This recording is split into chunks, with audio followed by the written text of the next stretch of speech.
नमस्कार। Uncle aunty की रसोई में आपका स्वागत है। आज हम बना रहे हैं गोभी का पराठा।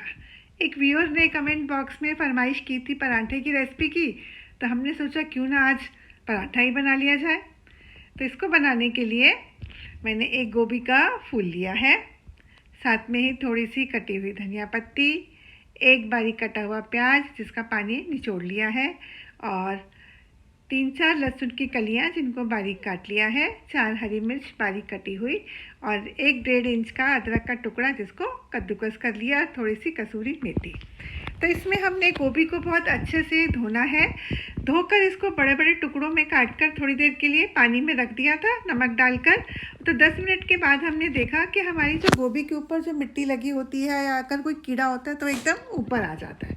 तो अब आप देखेंगे नमक वाले पानी के बाद में 10 मिनट के बाद में अभी गोभी एकदम साफ़ हो गई है।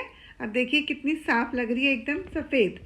तो सारी इसकी धूल मिट्टी वगैरह हट गई है और कीड़ा नहीं था, अगर कुछ होता तो वो ऊपर तैरने लग जाता। तो ये गोभी को साफ़ करने का बहुत अच्छा तरीका है। अब इसको हमने छलनी में डाल दिया ताकि इसका पानी जो है वो सारा निकल जाए।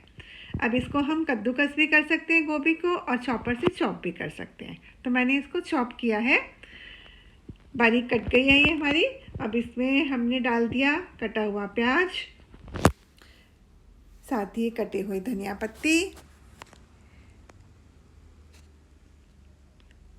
और हरी मिर्च बारीक कटी हुई, अदरक कुतरी हुई,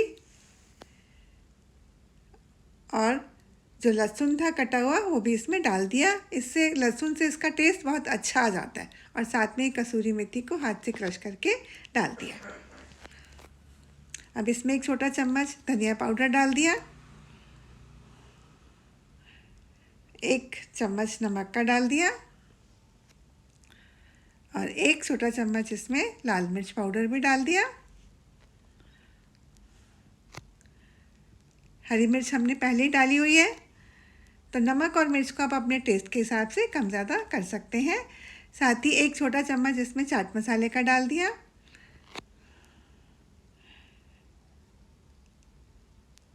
और आधा छोटा चम्मच इसमें गरम मसाला, थोड़ी सी अजवाइन डाल दी। अब इसको अच्छे से हम मिक्स कर लेते हैं।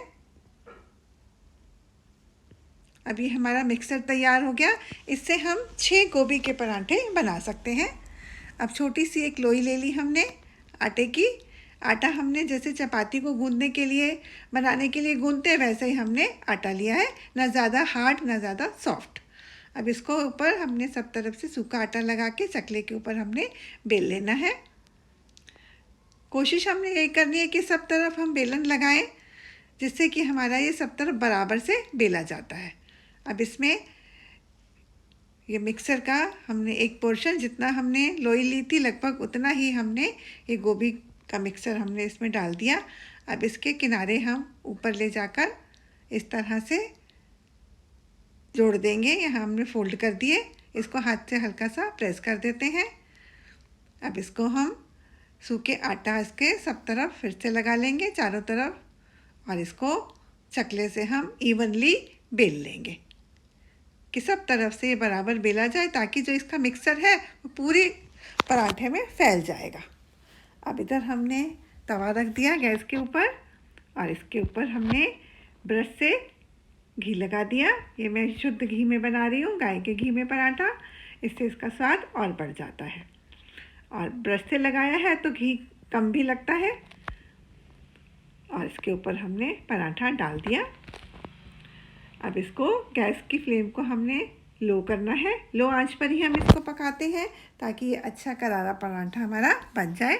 तो 1.5 से 2 मिनट में इसकी एक साइड पक जाएगी। अब इसकी इस साइड पर भी हम घी लगा लेते हैं। तो जिस साइड से हम जोड़ते हैं सारे, उस साइड को हम उल्टी साइड बांधते हैं। और अब हमने पलट दिया 1.5-2 मिनट के बाद में। देखिए कितना अच्छा लग रहा है ये पकते हुए। अब इसको हम पलट लेते हैं, और इसको बीच बीच में हम हाथ से दबाते रहेंगे। जितना हम दबाते हैं धीरे धीरे उतना पराठा हमारा और क्रिस्पी बनता चला जाता है, करारा होता जाता है पराठा। तो इस साइड पर भी हम थोड़ा सा घी लगा लेते हैं। ब्रश से लगाने से घी इवनली लग जाता है और कम भी लग रहा है, देखिए आप। तो हम इसकी दूसरी साइड को भी देख लेते हैं और हल्का हल्का इसको दबाते रहते हैं। तब हम देखेंगे कि हमारा पराठा जो है वो एक साइड उसकी पूरी सिक गई है। तो हमने इसके दोनों साइड पर ही थोड़ा सा घी लगा दिया। अब देखिए देखने में कितना अच्छा लग रहा है। इसके ऊपर थोड़ा सा मक्खन लगा लेते हैं और साथ में ही दही और अचार के साथ इसको सर्व करते हैं। धन्यवाद।